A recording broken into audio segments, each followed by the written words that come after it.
Hello everyone, welcome to Expert GAN Corporate Training and Consulting. നമ്മൾ ഇന്ന് discuss ചെയ്യുന്നത് എങ്ങനെയാണ് നമ്മൾ എക്സൽ ഫോർമുല ഉപയോഗിച്ചിട്ട് EMI കാൽക്കുലേറ്റ് ചെയ്യാം.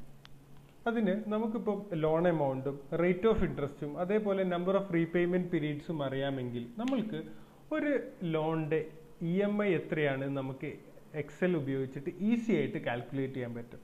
ഇപ്പോൾ ഫോർ എക്സാമ്പിൾ ഞാനൊരു ലോൺ എമൗണ്ട് 5 lakh ആണെന്ന് വിചാരിക്കുക. റേറ്റ് ഓഫ് ഇൻട്രസ്റ്റ് ഞാനൊരു 12% കൊടുത്തു. നമ്പർ ഓഫ് റീപേയ്മെൻറ്റ് പീരീഡ്സ് ഞാനൊരു 2 years കൊടുത്തു. അപ്പം ഇവിടെ നമ്മൾ ചെയ്യുന്നത് ഇതാണ്. റേറ്റ് ഓഫ് ഇൻട്രസ്റ്റ് ആക്ച്വലി നമ്മൾ EMI കാൽക്കുലേറ്റ് ചെയ്യുന്നത് മന്ത്ലി ആയതുകൊണ്ട് റേറ്റ് ഓഫ് ഇൻട്രസ്റ്റും അതേപോലെ മന്ത്ലി ആക്കണം. അപ്പോൾ 12 ഡിവൈഡഡ് ബൈ 12 എന്ന് പറയുമ്പോൾ 1% ആയിരിക്കും. അതേപോലെ നമ്പർ ഓഫ് റീപേയ്മെൻറ്റ് പീരീഡ്സ് ഞാൻ പറഞ്ഞു 2 years ആണ്. അപ്പം അതിനെയും മന്ത്സ് ആയിട്ട് കൺവേർട്ട് ചെയ്യണം. അപ്പം 2 years ഈക്വൽ ടു 24 months.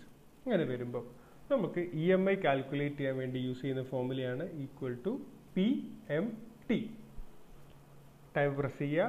ആദ്യം ചോദിക്കുന്നത് റേറ്റ് ഓഫ് ഇൻട്രസ്റ്റ് ആണ്. അപ്പോൾ റേറ്റ് ഓഫ് ഇൻട്രസ്റ്റ് സെലക്ട് ചെയ്ത് കൊടുക്കുക, കോമ അടിക്കുക.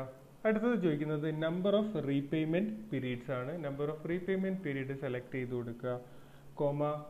അടുത്തത് പ്രസൻറ്റ് വാല്യൂ ആണ്. നമ്മളുടെ ലോൺ എമൗണ്ട് സെലക്ട് ചെയ്ത് കൊടുക്കുക, ബ്രാക്കറ്റ് ക്ലോസ് ചെയ്യുക, എൻ്റർ ചെയ്യുക.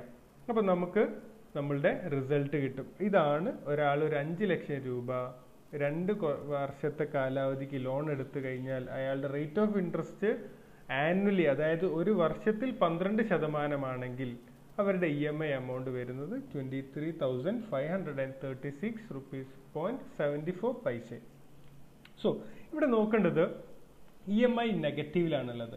അപ്പോൾ ഈ ഒരു പ്രശ്നം സോൾവ് ചെയ്യാൻ വേണ്ടിയിട്ട് നമ്മൾ PMTയുടെ ഫോർമുല സ്റ്റാർട്ട് ചെയ്യുന്നതിന് മുമ്പ് ഒരു നെഗറ്റീവ് സൈൻ ഇട്ട് കൊടുത്തു കഴിഞ്ഞാൽ നമ്മൾ ആ ഒരു നെഗറ്റീവിൻ്റെ ഒരു പ്രശ്നം മാറിക്കിട്ടും. അപ്പം നമുക്കൊരു ലോൺ എമൗണ്ടും അവരുടെ റേറ്റ് ഓഫ് ഇൻട്രസ്റ്റും നമ്പർ ഓഫ് റീപേയ്മെൻറ്റ് പീരീഡും അറിയാമെങ്കിൽ നമ്മൾക്ക് എക്സൽ ഉപയോഗിച്ചിട്ട് അവരുടെ EMI ഈസി ആയിട്ട് നമുക്ക് കാൽക്കുലേറ്റ് ചെയ്യാൻ പറ്റും.